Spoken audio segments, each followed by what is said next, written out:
Hello everyone. Archana Hindi classes में आप सबका एक बार फिर से स्वागत है।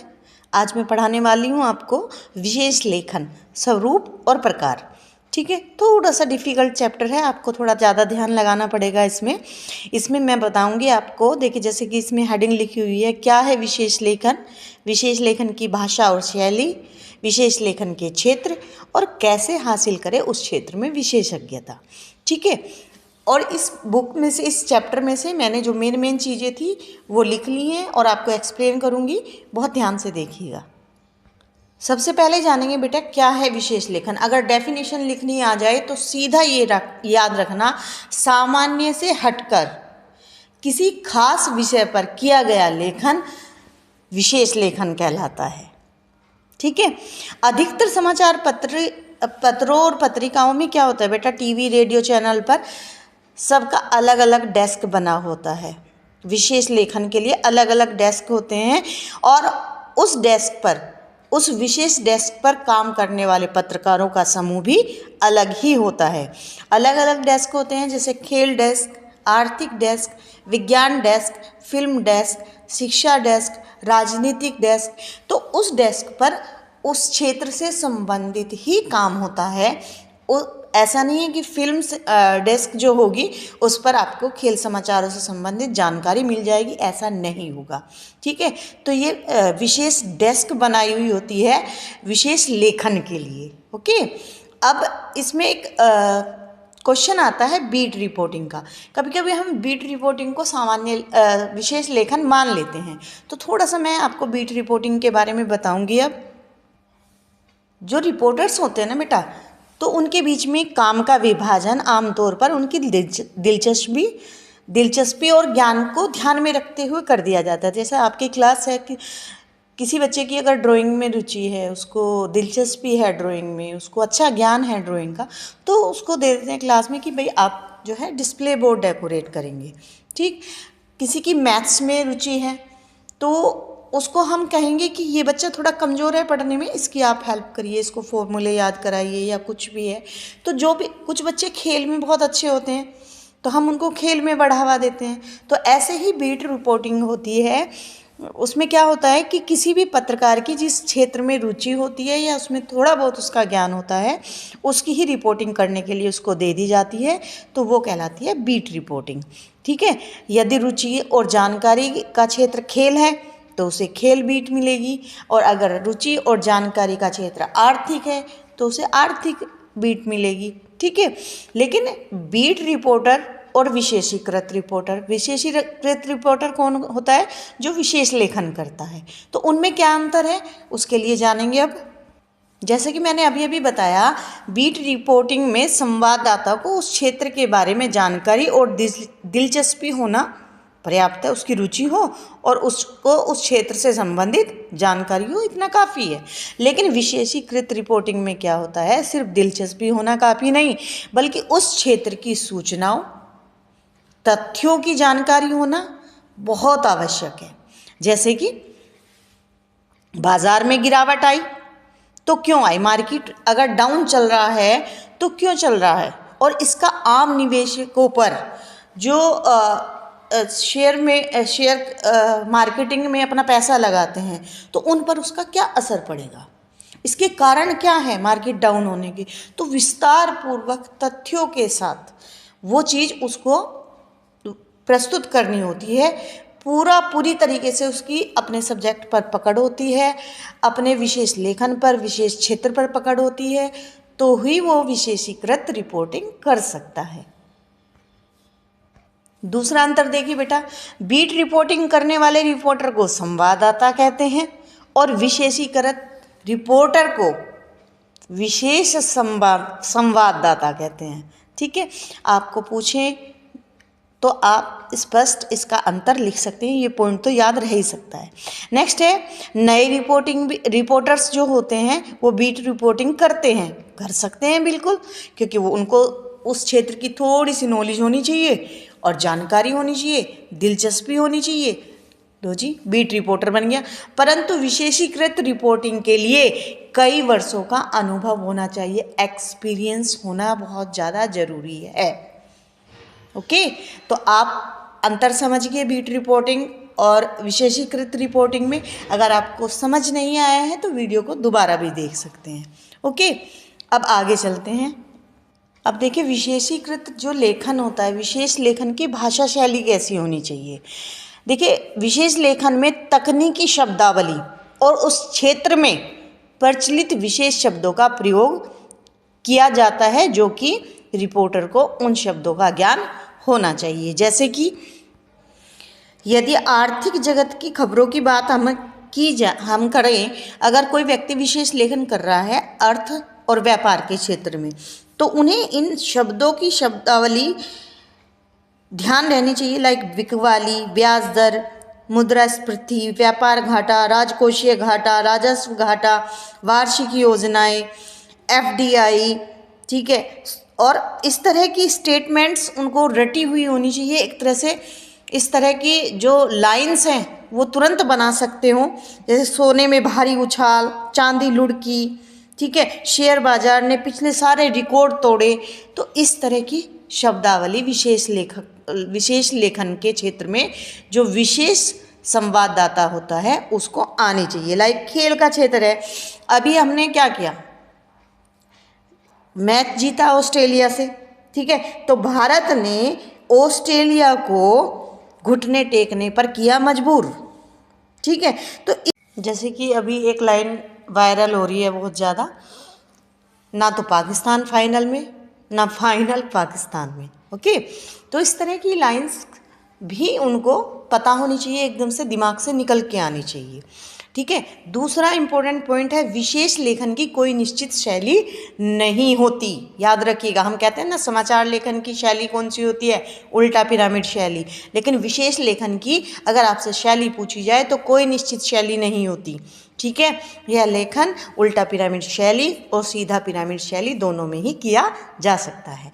अब हम जानेंगे विशेष लेखन के क्षेत्र। देखो बेटा, अर्थ व्यापार, अर्थ का अर्थ होता है पैसा, आर्थिक जगत से जुड़े हुए समाचार। आर्थिक जगत लाइक खेती भी आर्थिक जगत से जुड़ी हुई है, शेयर मार्केट है, सोना है, फसलें हैं, या फिर बैंक है, सारी चीज़ें तो आर्थिक जगत से जुड़ी हुई हैं। तो उन सब क्षेत्रों में पारंगत हासिल होना चाहिए।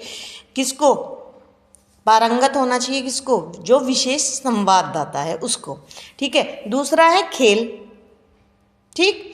अब जो आर्थिक जगत की खबरें लाता है विशेष संवाददाता, वो खेल क्षेत्र में नहीं आ सकता, वो सिर्फ अपने क्षेत्र का ही विशेषज्ञ हो सकता है। विज्ञान, प्रौद्योगिकी, कृषि, विदेश, रक्षा, पर्यावरण, शिक्षा, स्वास्थ्य, फिल्म और मनोरंजन, अपराध, सामाजिक मुद्दे, कानून।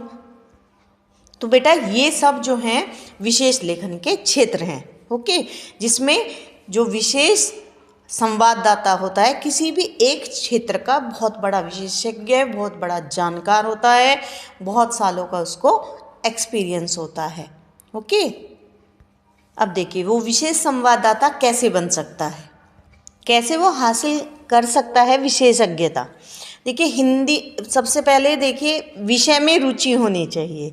जब तक आपकी किसी भी फील्ड में आपकी रुचि नहीं होगी, दिलचस्पी नहीं होगी, इंटरेस्ट नहीं होगा, आप उस क्षेत्र में कुछ नहीं कर पाएंगे, आप विशेषज्ञ बन ही नहीं पाएंगे उस क्षेत्र के।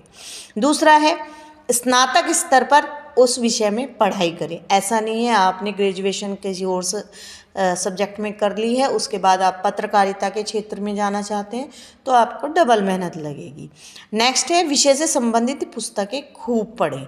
जिस भी क्षेत्र में, चाहे आप खेल, आर्थिक, फिल्म जगत, विज्ञान, शिक्षा, किसी भी क्षेत्र में जाना चाहते हैं, किसी भी क्षेत्र के विशेष संवाददाता बनना चाहते हैं, तो उसकी पुस्तकें खूब पढ़नी पड़ेगी आपको।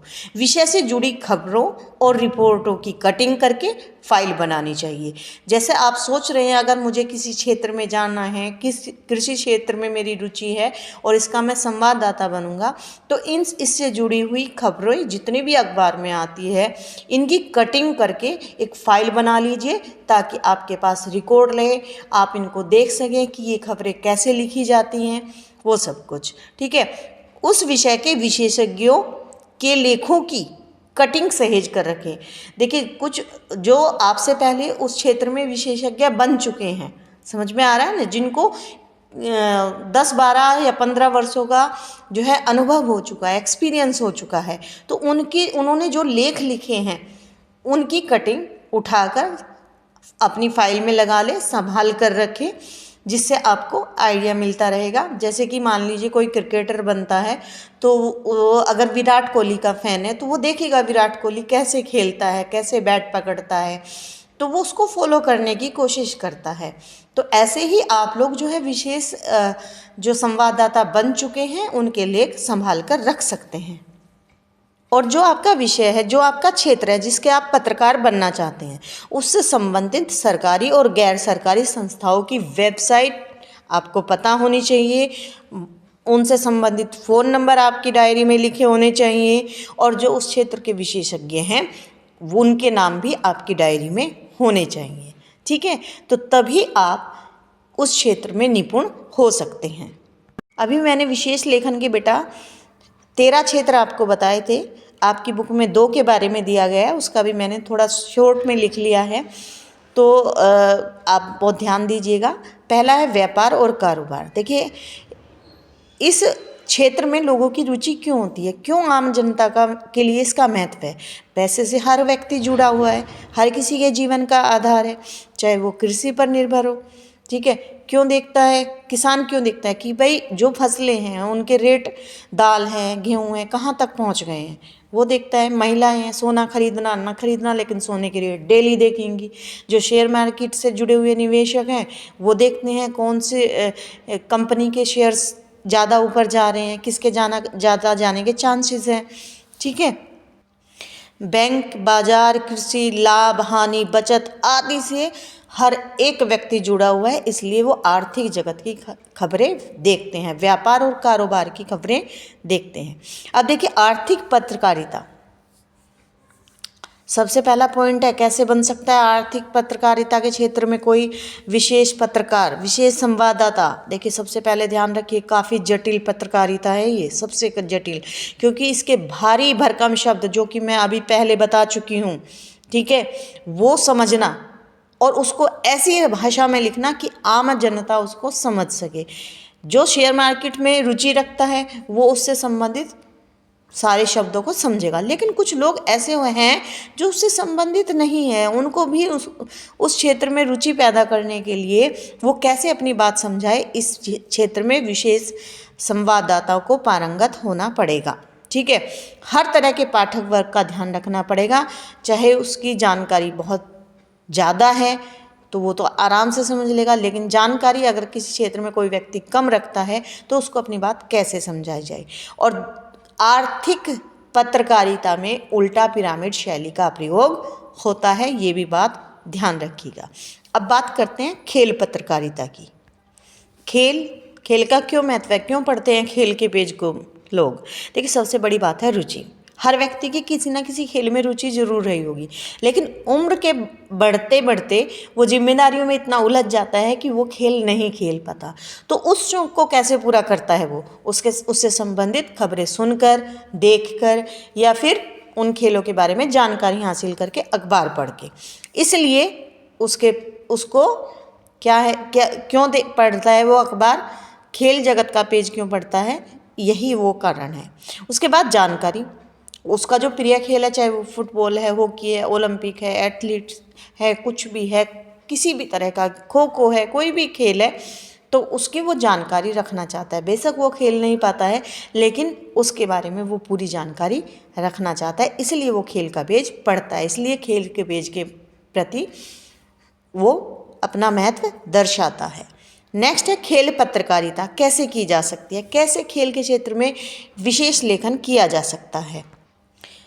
सबसे पहली शर्त, अपने क्षेत्र का वह विशेष विशेषज्ञ होना चाहिए, वो जानकार होना चाहिए, उसको सारी जानकारी होनी चाहिए शुरू से लेकर आखिर तक अपने खेल के बारे में। इसके कौन कौन खिलाड़ी हुए हैं, किस किस सन में कौन कौन सा कप किसने जीता, किसने कौन सी प्रतियोगिता जीती, उस क्षेत्र का, चाहे वो फुटबॉल का हो, क्रिकेट का हो। क्रिकेट का जो विशेष क्षेत्र है क्रिकेट का संवाददाता जो है वो फुटबॉल के बारे में इतना नहीं जानता होगा। तो मतलब खेल के अंदर भी विशेष खेल बट गए हैं, अलग अलग खेल के अलग अलग विशेष संवाददाता होते हैं। ठीक है, उसके बाद जानकारी दिलचस्प तरीके से देना, ऐसा होना चाहिए कि लोग उसमें रुचि रखें। ऐसा नहीं कि पढ़ना शुरू किया और लोग बोर होना शुरू कर दें, उसको खबर को इंटरेस्ट ही ना ले, उसमें रुचि ही ना ले। उसकी भाषा शैली कैसी होनी चाहिए, एक ऊर्जा, खेल का मतलब ही उत्साह होता है, याद रखिएगा।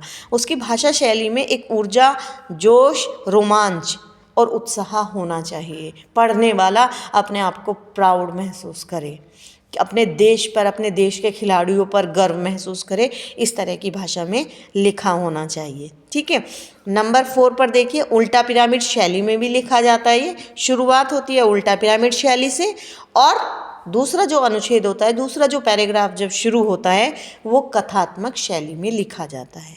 तो ये था आज का आपका चैप्टर। आई होप आप लोगों को क्लियर हो गया होगा। अगर आपको अच्छा लगा है तो लाइक करिए, शेयर करिए और सब्सक्राइब करना ना भूलिए। Thank you.